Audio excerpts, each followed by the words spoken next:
Friends ನಮಸ್ಕಾರ. ನಾನು R K Shetty. ನೋಡಿ, ನಾನೀಗ ಏನಂತ ಹೇಳಿದ್ರೆ ನಾವು ಬೆಂಗಳೂರಿಂದ ಹಾಗೆ ಉಡುಪಿಗೆ ಹೋಗೋ ರೂಟು, ಅಲ್ಲಿ ಸ್ವಲ್ಪ ರೋಡ್ ಸರಿ ಇಲ್ಲ ಅಂತ ಹೀಗೆ ನಾವೇನು ಮಾಡಿದ್ವಿ, ಧರ್ಮಸ್ಥಳ ರೂಟು. ಇಲ್ಲಿ ನೋಡಿ, ಇಲ್ಲೊಂದು ಟಾಯ್ಲೆಟ್, ಧರ್ಮಸ್ಥಳದ ಆರ್ಚು ತೋರಿಸ್ತೀನಿ ನೋಡಿ. ನಿಮಗೆ ಧರ್ಮಸ್ಥಳದ ಆರ್ಚ್ ತೋರಿಸ್ತೀನಿ. ಧರ್ಮಸ್ಥಳದ ಆರ್ಚ್ ಅದು, ಓಕೆನಾ? ಹತ್ತಿರದಲ್ಲೇ ಒಂದು ಟಾಯ್ಲೆಟ್ ಇದೆ ನೋಡಿ. ಇಲ್ಲಿ ಟಾಯ್ಲೆಟ್ ವ್ಯವಸ್ಥೆ ನೋಡಿ ಹೇಗಿದೆ ನೋಡಿ. ಟಾಯ್ಲೆಟ್, ಇದು ಟಾಯ್ಲೆಟ್ನ ವ್ಯವಸ್ಥೆ ತೋರಿಸ್ತೀನಿ ನೋಡಿ. ಇಲ್ಲಿ ನೋಡಿ, ಇದು ಧರ್ಮಸ್ಥಳದ ಎಂಟ್ರೆನ್ಸ್ ಹತ್ರನೇ ಇರುವಂಥ ಟಾಯ್ಲೆಟ್ ಹೇಗಿದೆ ನೋಡಿ. ನೋಡಿ, ಇದು ವ್ಯವಸ್ಥೆ. ಬೇಜಾರಾಗುತ್ತೆ ನಾನು ನೋಡಿ.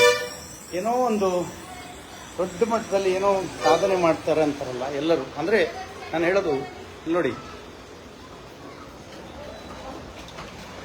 ಇದು ನಿಜವಾಗ್ಲೂ ಬೇಜಾರಿನ ಸಂಗತಿ.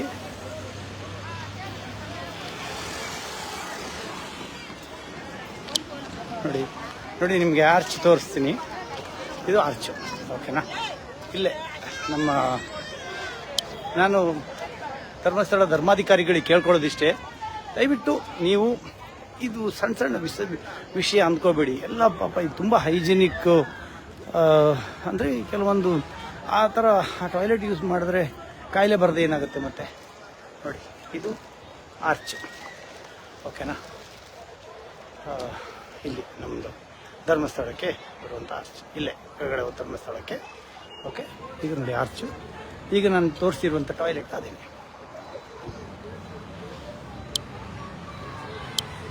ನೋಡಿ.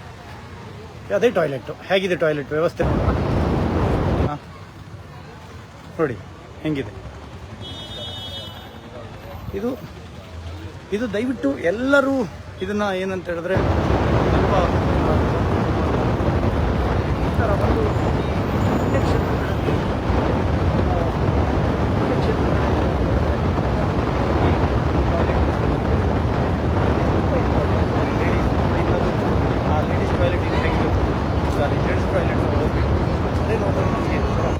ನಿಜವಾಗ್ಲೂ ಆಘಾತ ಆಯಿತು.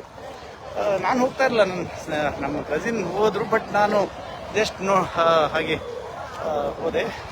ಜಸ್ಟ್ ಒಂದು ನನಗೊಂದು ಐಡಿಯಾ ಬಂತು ನೋಡಿ. ಇದು ನಿಮ್ಗೆಲ್ಲರಿಗೂ ತೋರಿಸ್ಬೇಕು ಅನ್ನೋ ಒಂದು ಐಡಿಯಾ ಬಂತು. ಪಾಪ ಎಲ್ಲ ನೋಡಿ, ಲೇಡೀಸ್, ಹೆಣ್ಮಕ್ಳು ಎಲ್ಲರೂ ಬರ್ತಾರೆ, ಜನ ಸಾಗರವೇ ಇರುತ್ತೆ. ಅಂಥ ಜಾಗದಲ್ಲಿ ಈ ಥರದ್ದೊಂದು ಟಾಯ್ಲೆಟು ಇದ್ರೆ ಹೇಗೆ ಹೇಳಿ ನೋಡ ಅಲ್ವಾ? ನಮಸ್ಕಾರ ಎಲ್ಲರಿಗೂ.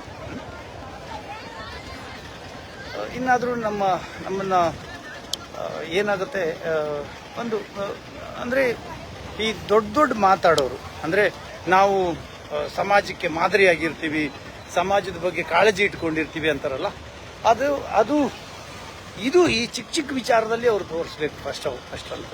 ನಮಸ್ಕಾರ ಎಲ್ಲರೂ.